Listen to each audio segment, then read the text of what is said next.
김수종이 꿈꾸는 정의롭고 원칙이 살아있는 대한민국. 청취자 여러분과 함께 만들어가겠습니다.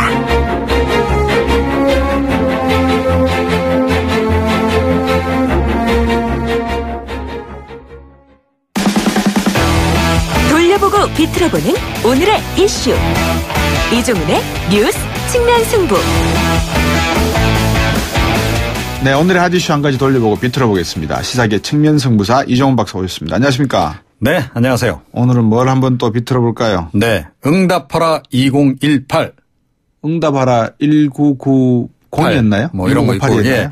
이게 뭐 20년 뒤에 만들어질 드라마 제목을 제가 지금 미리 예고를 해드리는 건 아니고요. 그렇습니까? 예, 요즘에 청와대 국민청원 홈페이지가 아주 뜨겁지 않습니까? 예. 네, 그러니까 국민들이 그만큼 청와대 응답을 바라는 그런 사안이 많은 거죠. 예. 그래서 특히 이제 30일 동안 20만 명 이상 국민들이 추천 이렇게 한 이제 국민청원에 대해서는 또 정부라든가 네. 청와대 관계자들이 나서서 또 이렇게 응답을 해주고 있지 않습니까? 예, 그러다 보니까 이제 최근에 국민청원이 굉장히 줄을 잇고 있고 네. 그 가운데 이 청와대가 원래 이제 가이드라인으로 제시한 20만 명 이상 참여한 국민청원 역시 네. 지금 여럿 나오고 있는 그런 상황입니다.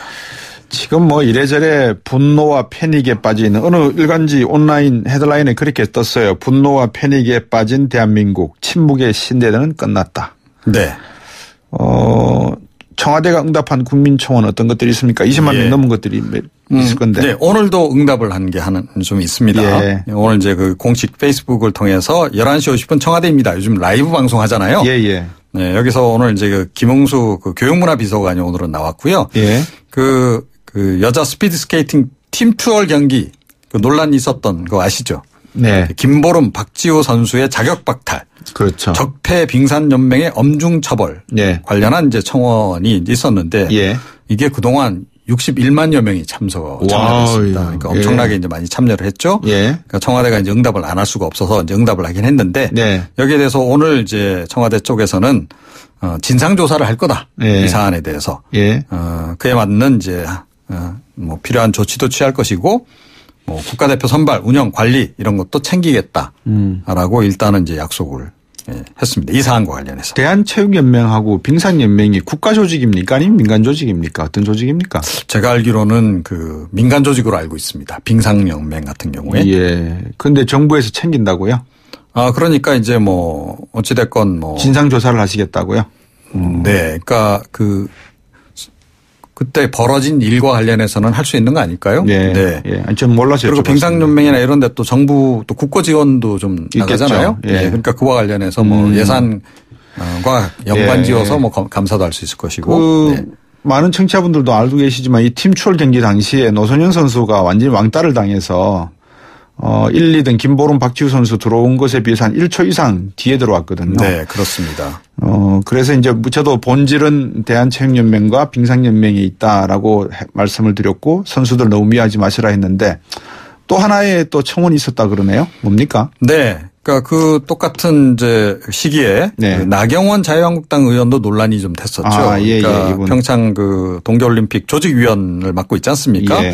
그런데 이제 남북한 단일팀 구성 한반도기 공동입장 관련해서 이 IOC에 이제 서한을 보냈다는 거 아니에요? 이게 올림픽 헌장을 위반할 소지가 있다. 이와 관련해서 이제 청와대 이제 국민청원 게시판에 이 위원직 나 의원 자격이 없으니까 파면시켜 주세요. 라고 하는 게 이제 올라왔고요. 여기에도 좀 많이 참여를 했습니다. 36만여 명. 이 부분과 관련해서도 이제 오늘 이제 청와대 쪽에서 설명을 했는데 그런데 이 조직위원회 해임은 조직위의 고유 권한이다. 이렇게 얘기를 했고 그리고 일단 올림픽 이제 평화적으로 잘 끝난 거 아니냐라고 얘기도 하면서 또 이 스페셜 올림픽, 패럴림픽 위해서 애써온 부분도 좀 인정을 해줘야 하는 거 아니냐. 그리고 이제 조직위는 패럴림픽 끝나고 나면 이제 해산된다. 그러니까 조만간 해산할 위원회에서 굳이 위원직 이렇게 박탈할 필요가 있겠느냐라는 취지로 설명을 했네요. 알겠습니다. 오늘 여기까지 여쭤봐야 될 것 같아요. 사실 뒤에 따끈따끈한 게 있는데 시간이 조금 충분치 못해서 여기까지 여쭤보겠습니다. 고맙습니다. 네. 시사평론가 이종훈 박사였습니다. 청취자가 묻고 박 박사가 전한다. 방송을 들으시면서 궁금하신 사항은 문자 메시지로 보내주세요. 샵 0945번, 우물정 0945번으로 짧은 문자 50원, 긴 문자 100원의 정보 이용료가 있는 문자 메시지로 보내주시면 박 박사가 꼼꼼하게 읽고 인터뷰에서 대신 질문해드립니다. 오늘 들으신 인터뷰 방송은 YTN 라디오 곽수중의 뉴스 정면 승부 홈페이지나 팟캐스트 팟빵을 통해 다시 확인하실 수도 있습니다.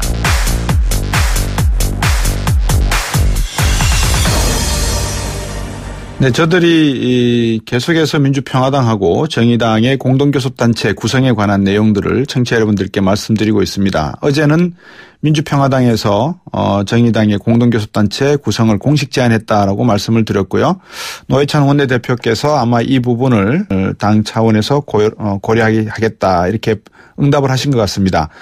국회에서 교섭단체 구성하려면 20석 이상 돼야 되는 건 다 알고 계시고요. 그래서 민주평화당이 14석, 정의당이 6석 이렇게 해서 교섭단체가 구성이 됩니다. 과연 정의당이 이 제안 받아들일까요? 정의당 노회찬 원내대표 전화 연결됐습니다. 안녕하십니까? 네, 안녕하십니까? 먼저 이 교섭단체 여쭤보기 전에 우리 노회찬 원내대표께 안희정 충남도지사 성추행 이 의혹건 폭로 어떻게 보십니까? 이거부터 여쭤봐야 되겠어요. 예, 뭐 너무나 충격적인 사건이고요. 예. 의안이 벙벙합니다. 그리고 어쨌든 이것은 법률적으로 엄정하게 처벌받아야 될 사안이 아닌가 이렇게 생각합니다. 예. 법률적으로 처벌을 받아야 되는 건 저는 당연하다고 보여지는데 이 참 많은 분들이 이 정치적으로 믿고 또 상당히 기대를 하고 있던 분이 되나서 일순간에 어제 온라인 뉴스에 이런 기사가 떴더라고요. 31년간 쌓아온 정치 인생이 2시간 만에 무너졌다. 가능하네요, 이게? 예. 물론 혼자만 무너진 게 아닙니다. 사실은. 그렇네요.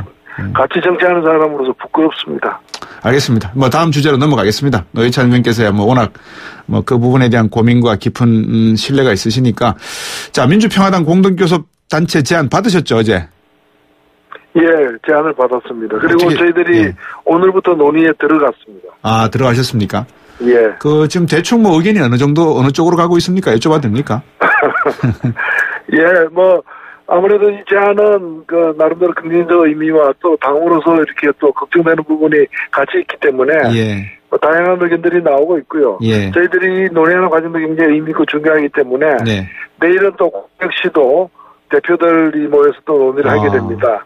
잘 좀 지켜봐 주십시오. 예. 아니, 민주적인 절차 과정에서 이런 논의와 또 이견이 있는 것은 당연한 것이고 또 바람직한 거기 때문에 우려나 이런 것은 없는데 궁금한 것은 이제 저는 또 그렇거든요. 이 교섭단체를 갑자기 민주평화당 쪽에서 제안한 것은 나름대로의 이제 정치 세를 만들자는 거 아니겠습니까? 그죠?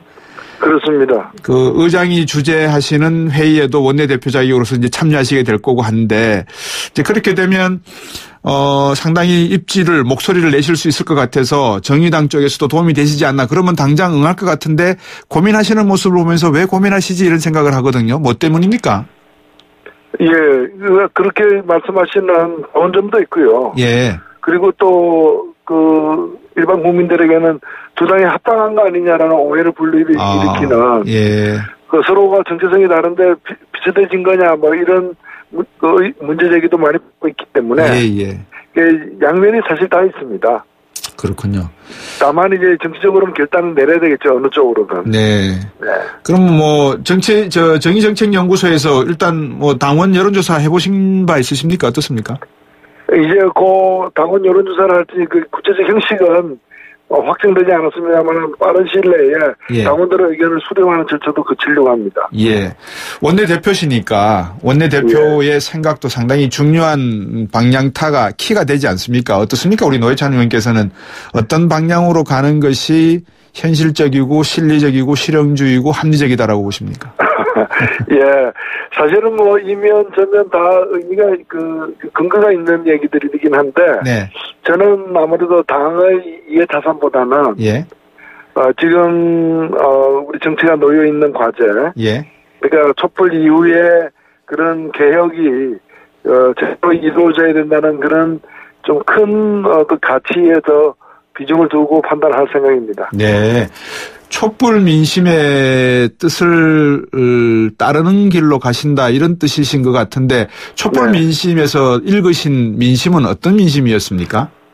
뭐 대표적으로 보면은 이게 나라냐라는 구호에서 나오듯이 우리나라가 뭐 민생 문제라거나 또는 그 불공정 문제라거나 이런 문제에서 어떤 근본적인 좀 개선을 추진하는 게 촛불 광장에서의 민심이 가장 크게 요구하는 게 아닌가. 네. 그 국정농단 세력에 대한 처벌이야 사법부에 이제 넘어간 거니까 그게 예. 맞게 될 것이고 예. 나머지 정치로서 풀어야 될 부분이 남아있다고 봅니다. 예. 이것이 정권 교체로서 자동적으로 다 해소되는 게 아니기 때문에 네. 그 과제를 실현하는데 정의당이 저는 기여해야 된다고 보고 예. 정의당의 어떤 그 당적 이해보다 그게 더 중요하다고 봅니다. 예. 지금 노회찬 의원님께서 계시는 지역구가 창원 쪽이고 그죠? 네네. 또 정의당의 관심사가 또 노동 문제 아니겠습니까? 그죠? 그렇습니다. 한국 GM 사태의 문제 해결이나 또는 목소리를 내시기 위해서는 이번 교섭단체 구성이라는 것이 하나의 방편은 되지 않겠습니까? 어떻습니까? 예, 그거는 뭐 아무래도 힘을 모으면 모을수록 더 도움은 되겠지만은 예. 그 20명 채운다고 해서 해결된 문제라기보다는 네. 뭐 민주당 무엇보다 집권 여당과 정부의 어떤 태도가 관건이라고 저는 봅니다. 네. 특히 그동안에 17% 지분율 갖고서도 제2대 주주로서 제 역할 못한 산업은행 문제가 있기 때문에 예. 이런 문제들이 좀 과거의 그 타성을 좀 벗어나야만 GM 문제의 올바른 해법을 찾을 수 있을 것 같습니다. 예. 지금 현재 모두 6석이시죠, 정의당이? 그렇습니다, 예. 예. 근데 이제 이렇게 교섭단체를 이제 뭐라 그럴까요, 서로 협의를 하시게 되면, 역할 분담 또는 상임위 배분 문제, 실질적인 문제를 가지고 이제 의견을 나누셔야 될 것 같은데, 지분론이라 그래야 되나요? 참 표현이 좀 그렇습니다만 어떻습니까? 이 부분에 대해서는 아주 뭐 큰 문제가 없을 걸로 보십니까? 어떻습니까? 그 부분은 구체적인 것은 앞으로 협상에 남겨져 있는 부분이고요. 네. 아무래도 이게 당이 뭐 정체성이 똑같으면 합당을 하지 이렇게 하지는 않았을 거고요. 예. 그런 만큼 또 당과 당으로서의 어떤 그런 정체성은 서로 존중돼야 된다고 봅니다. 예. 그래서 뭐 저는 뭐 이게 공동으로 교섭하는 부분이기 때문에 한편으로는 뭐 공동 교섭의 면도 있고 또 다른 한편으로는 그런 뭐 숫자에 대한을 기반으로 하는 부분도 있기 때문에 네. 앞으로 만약 방향이 잡히게 되면은 그런 부분들도 함께 논의가 돼야 되겠죠. 그 당대표로 계시는 이정미 대표는 어떤 생각이십니까? 교섭단체에 대해서? 예. 뭐 저희들은 또 생각이 크게 다르진 않습니다. 네. 그러면 뭐 결론을 기대한다면은 3월 한 둘째 주 내지 셋째 주 정도는 내용을 알 수 있겠네요. 그죠? 뭐 시간이 그렇게 오래 걸리라고 보이지는 않고요. 다만 예. 아직 저희들이 더 의견을 좀 듣고 모아내는 과정이 남아있기 때문에 네. 예, 그 시기는 열어놓고 있습니다. 예. 오늘 뉴스 들으셨겠지만 서울공항으로 좀 전에 대북 특사단이 방북하고 돌아왔지 않습니까? 그죠? 그렇습니다. 예. 아마 이제 5당 대표들을 청와대 초치를 해서 내용들을 설명을 들으실 것 같은데 참석하실 계획 아닙니까? 그죠? 예, 이정미 대표가 참석할 겁니다. 예. 네. 어떤 기대감, 합의 내용이 예상되는 부분이 있으시면 어떤 부분입니까? 노회찬 의원께서 예상하시기에.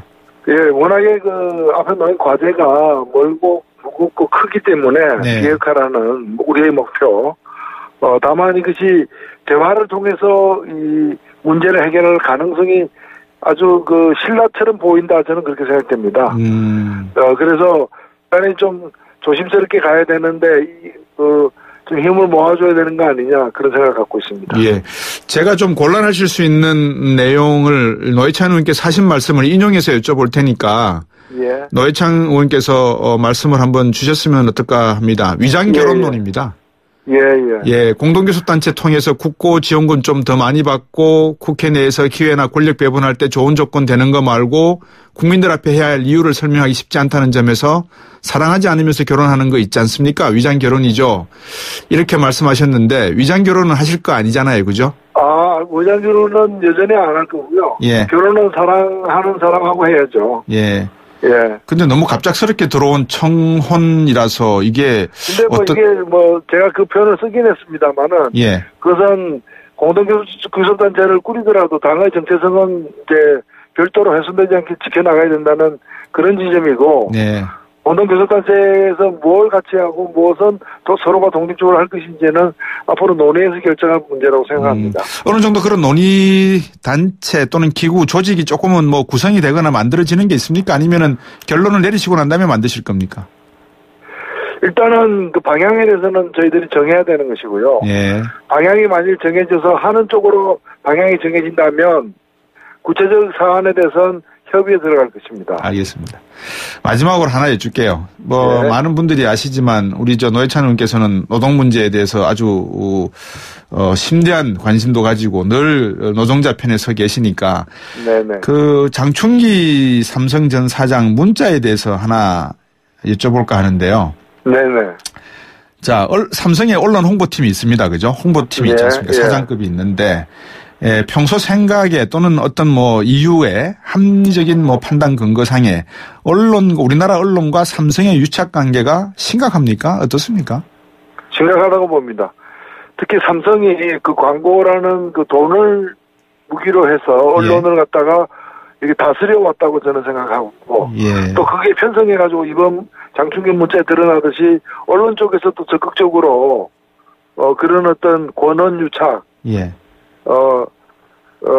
경제 권력과 언론의 어떤 유착에 이렇게 나선 부분까지 있다는 게 참 참담하고 부끄럽습니다. 예. 어떻게 해결할 수 있습니까? 이 방금 말씀하신 권한 유착이라고 하셨는데 정경 유착이 본질 아니겠습니까? 어떻게 하면 됩니까, 이게? 예, 일단은 뭐 언론의 독립성에 대한 어떤 자체적인 어떤 감시나 결의가 더 높아져야 된다고 보고요. 그리고 무엇보다도 그런 이 돈을 무기로 해가지고 정경유착을 한다거나 또는 언론 당신에 대한 좀 사법적인 어떤 심판이 더 엄정해져야 된다고 봅니다. 네, 그런 날이 오겠죠. 저는 와야 된다. 봄은 와야 됩니다. 꼭 와야 됩니다. 예, 알겠습니다. 오늘 말씀 잘 들었습니다. 감사합니다. 네, 감사합니다. 정의당 노회찬 원내대표였습니다. 3부로 오겠습니다.